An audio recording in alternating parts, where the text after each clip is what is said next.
Good morning.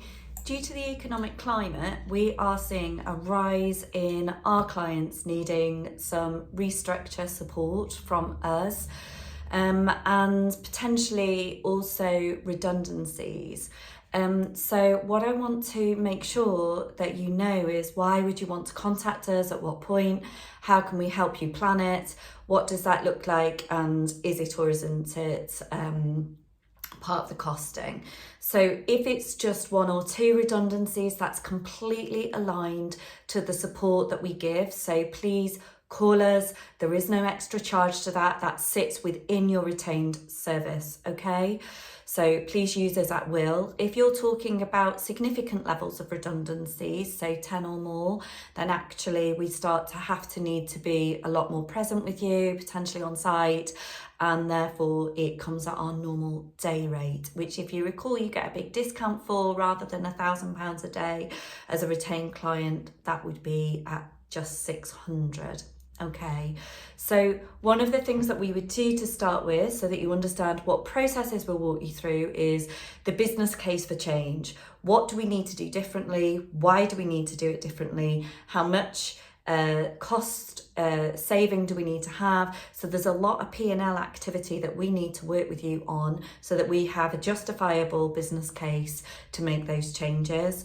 Now, it's really, really critical that we get the comms right on this. So we utilise that first, and then we keep that message pumping the same throughout the engagement conversations with both the wider organisation and those colleagues that have been identified with us helping you as potentially at risk of redundancy.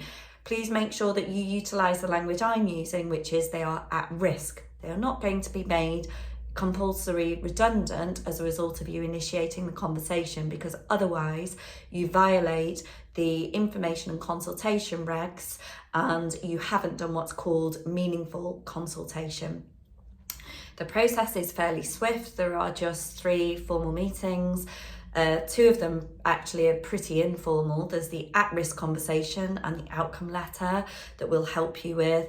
Then there is the second meeting, whereby we're understanding whether from them, understanding the business case for change, is there anything that they can do that we can help with to mitigate the need for a redundancy situation.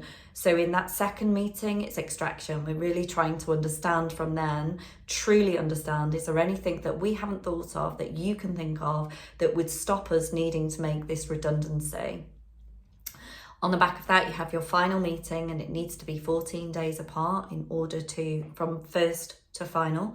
And that is the formal meeting. And that is because at that meeting, you are deciding whether there is a redundancy situation formally. So i.e., you've told the individual that they're at risk, you've listened to their counter proposal and their counter proposal to your business case, you've considered it, and in the final meeting, you're either going to say, I agree with you, or I can find suitable alternative employment for you, or unfortunately, we are not able to mitigate the need to make you and the role redundant, and therefore that is a dismissal meeting, which means that we need to formally invite them to that meeting with at least 48 hours notice, and we need to allow them trade union representative or a workplace colleague, and then we need to formally give them a dismissal by reason of redundancy outcome letter.